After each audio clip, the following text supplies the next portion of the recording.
Hey Tarosphere, it's Holly from Cape Cod Creatures, and I am back with day 2 of Ethony's 31 Days of Tarot Challenge. Now, this challenge is the top 5 tarot decks of 2017. And seeing as how I acquired the vast majority of my collection in 2017, it was really, really hard for me to pick out these 5 decks. So it's decks you've purchased in 2017 and decks that were released in 2017.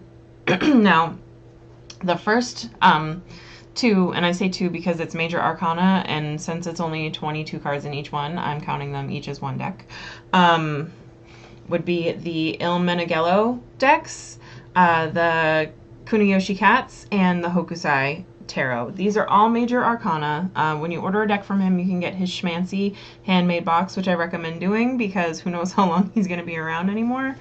And they come on this fabulous art paper, and they're just so beautiful and bright and colorful and absolutely 100% special. Like, each deck is wax sealed. Even the one in the mass-produced box has the wax seal. The thing is hand glued onto it.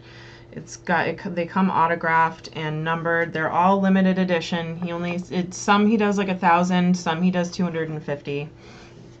But the Kuniyoshi is gorgeous. I'd show you Hokusai, but that one is actually sealed. So anyway, he has an affinity for the Japanese, like the old masters. So he's done 2 decks in this style. And this was done and released for an art exhibit in Italy, I believe. But anyway, it is absolutely I love this wheel card. Or this is not the wheel. This is the chariot. It just, like, look, it's got like the motion going on in there. And like I said, the paper is it's fantastic. It feels like watercolor paper almost. The Emperor, look how bright these colors are. But anyway, these are handmade, majors only. So when people ask me how to use a majors only deck, the way that I like to use these is either for a theme of the week, a single draw meditative pull, like what should I meditate on tonight, or another good way to use them is to pull one card and then use them as the focus of a spread that you do with other cards.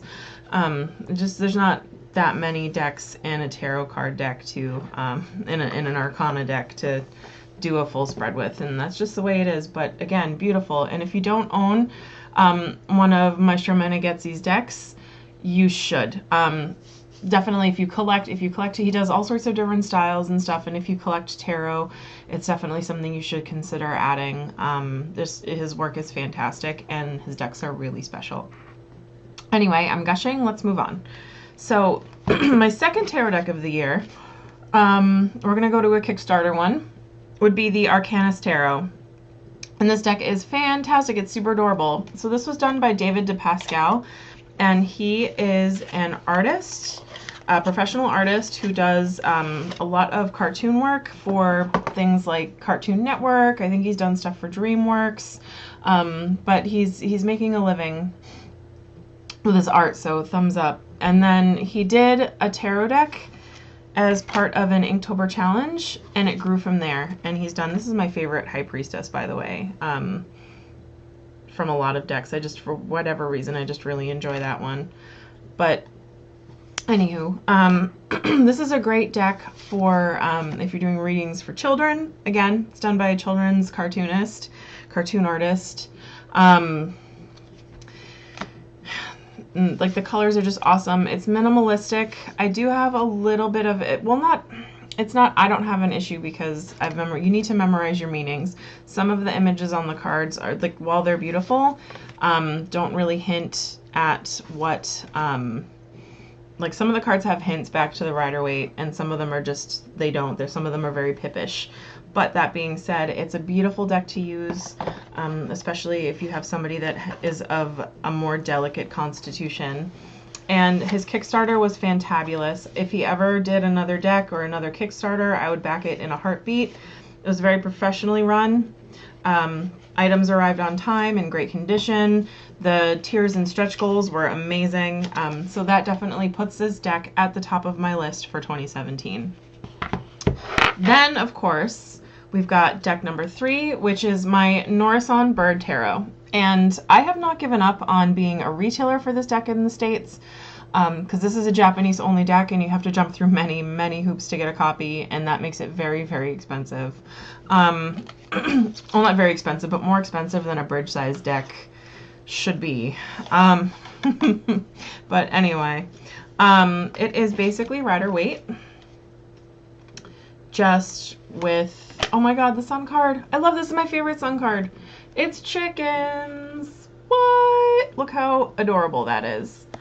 So anyway, yes, it's rider weight, but they've taken out all the people and they've replaced them with birds. And sometimes they put birds where there are no birds. It is just a gorgeous little deck. It's a glossy, bridge size, tiny little tarot deck, and I absolutely 100% love it. It gives great readings. It helped me develop a love for rider weight, because I had a really hard time liking rider weight. It's the rider weight to me is like the vegetables of tarot. You don't like it, but you have to eat it. It's like the, ugh. All right, so then we have deck number 4, which is, of course, the Wild Unknown. Love this deck. The cardstock, the box is amazing. This for a mass-produced edition, because I've got all 3 editions now, because that's how much I loved it. So I hunted down the 1st and 2nd edition. But for a mass-produced deck, the box is fantastic. Look at the quality and care that went into this. Every deck maker out there, are you listening to me? Stick with Harper Elixir for your publisher.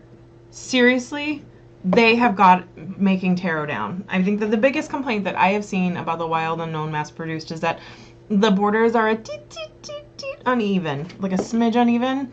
And honestly, I don't even notice it that much. You can kind of see it in this card, but who gives a shit? Like, seriously, the cardstock is fantastic. It's like this weird matte silky feel.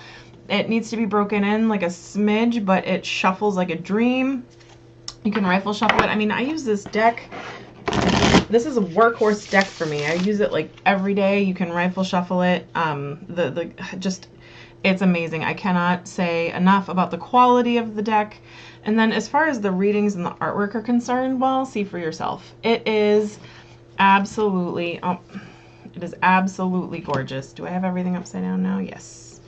It's just like the black and white with pops of color really kind of speak to you. It's a non-people deck, which makes it super easy for me to understand, because I don't really enjoy when people are in decks.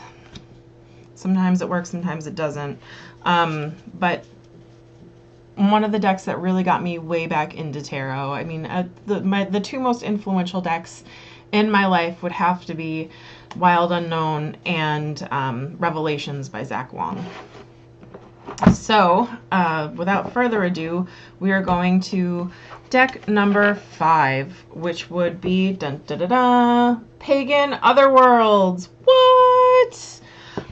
So as far as best quality ever, like if I had to rank decks by quality, it would be Pagan Otherworlds number 1, Wild Unknown number 2. The cardstock on this deck is just amazing. It's super luxurious. The cards are 100% beautiful. I have some of the cards separated out already because I did my Wheel of the Year with it, and I need to analyze that. But the artwork is awesome. It is a people deck.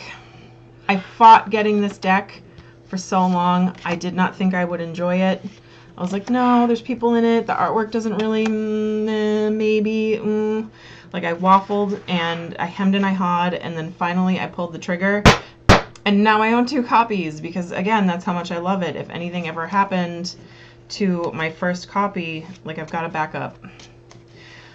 But yes, Pagan Otherworlds. Like I said, look, the box is even luxurious. It's amazing. It's gold foil. It's got that special sticker on. I open it from the bottom.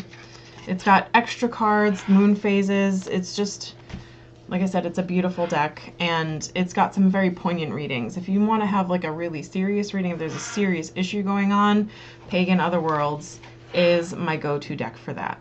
All right, so that is my top 5 tarot decks of 2017. This video is way longer than I wanted it to be. All right, Tarot Sphere, I'll see you next time. Bye.